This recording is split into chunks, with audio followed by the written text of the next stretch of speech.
ನಿಮ್ ಸರ್ಕಾರ ಬಂದ್ಮೇಲೆ ₹8 ಸಹ ಬಿಡುಗಡೆ ಆಗಿಲ್ಲ ಅಂತ ನಿನ್ನೆ ಅಶೋಕ್ ಅವರು ಹೇಳ್ತಾ ಇದ್ರು. ಏನಕ್ಕೆ? ಬೆಂಗಳೂರು ಇಲ್ಲ, ಬಿಡುಗಡೆ ಕೊಟ್ಟಿದ್ದಾರೆ. ಕಾಂಟ್ರಾಕ್ಟರ್ಸ್ಗೆ ಒನ್ಸ್ ಇನ್ 3 months 4 months ಎಲ್ಲ ಕೊಡ್ತಾ ಇರ್ತಾರೆ. ವಿಭಜನೆ ಮಾಡಕ್ ಕೊಟ್ಟಿದ್ದೀರಲ್ಲ, ಅದು ಕೆಂಪೇಗೌಡರು ಮಾಡಿದ ಅವಮಾನ ಅಂತ ಹೇಳಿ. ಈಗ ಕೆಂಪೇಗೌಡರ ಮೊದಲನೇ ಸ್ಟ್ಯಾಚ್ಯೂ, ಒಂದೇ ಒಂದು ಸ್ಟ್ಯಾಚ್ಯೂ ಎಲ್ಲಿದ್ದು ಗೊತ್ತಾ? ವಿಧಾನಸೌಧ ಇದರ ಮುಂದೆ, ಕಾರ್ಪೊರೇಷನ್ ಮುಂದೆ. ಎರಡನೇ ಸ್ಟ್ಯಾಚ್ಯೂ ಮಾಡಿದ್ದೆ ನಾನು ನಮ್ಮ ಉದಯ್ ಶಂಕರ್. ಕೆಂಪೇಗೌಡ ಸ್ಟ್ಯಾಚ್ಯೂ RV ರೋಡಲ್ಲಿ ಕಾಮತ್ ಹೋಟ್ಲ್ ಆಪೋಸಿಟ್ಟು ನಾವು ಮಾಡಿದ್ವಿ. ಇವ್ರು ಯಾಕೆ ಮಾಡಲಿಲ್ಲ? ಮೊದಲು ಎರಡನೇ ಸ್ಟ್ಯಾಚ್ಯೂ ಮಾಡಿದ್ದೆ ಬೆಂಗಳೂರು ನಾನು ನಮ್ಮ ಉದಯ್ ಶಂಕರ್.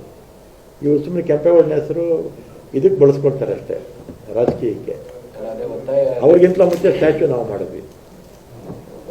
ಒತ್ತಾಯ ಏನಂದ್ರೆ ಬೆಂಗಳೂರು ಉಸ್ತುವಾರಿ ಸಚಿವರಾದ್ರೆ ಒಳ್ಳೇದು, ಹೊರಗಿನವ್ರು ಬಂದವರಿಗೆ ನಾನೇ ಮನೆ ಹೇಳಿದ್ನಲ್ಲ. ಈಗ BJP ಅವರದರಲ್ಲೂ ಅಷ್ಟೇ, ಅವರೂ ಕೊಡಲಿಲ್ಲ. ನಿಮ್ಮಲ್ಲೂ ಹಂಗೆ ಆಗಿದೆ. ಸಂಪುಟ ವಿಸ್ತರಣೆ ಮಾಡುತ್ತಲ್ಲ ಸರ್, ಬಜೆಟ್ ಅಧಿವೇಶನ ಆದ ಬಳಿಕ ಸಂಪುಟ ವಿಸ್ತರಣೆ ಆಗುತ್ತಂತಲ್ಲ, ಉಸ್ತುವಾರಿ ಖಾತೆ ಬೆಂಗಳೂರು ಏನು ಕೇಳ್ತೀರಾ ಸರ್?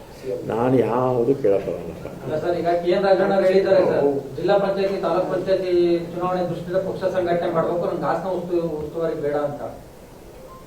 ಹಾಗಾಗಿ ನೀವು ಅಲ್ಲಿ ರಾಮನಗರದಲ್ಲಿ ಇದ್ದೀರಾ, BBMP ಸಂಘಟನೆ ಮತ್ತೊಂದು ಕಡೆ ಕೇಳ್ತೀರಾ ಅಂತ.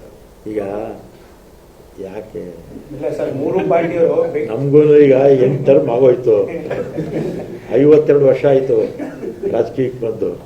ನಿಮ್ಗೆ ಆಸೆ ಇದ್ರು ಇಲ್ಲ, ನಿಮ್ಗೂ ನಿಮ್ಮ ಪಾರ್ಟಿಯವರು ಸೇರಿ ಮೂರು ಪಾರ್ಟಿಯವರು ನಿಮ್ಮನ್ನು ಮಿಸ್ ಮಾಡ್ಕೊಂತಾರೆ ಬೆಂಗಳೂರು ಉಸ್ತುವಾರಿ ವಿಚಾರದಲ್ಲಿ.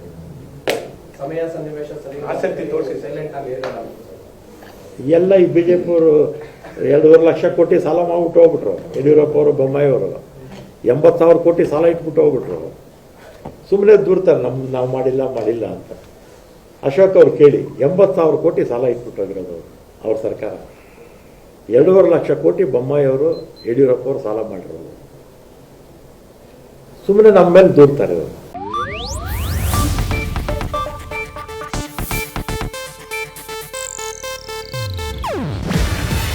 ಇದು ಏಷ್ಯಾನೆಟ್ ನ್ಯೂಸ್ ನೆಟ್ವರ್ಕ್ ಪ್ರಸ್ತುತಿ.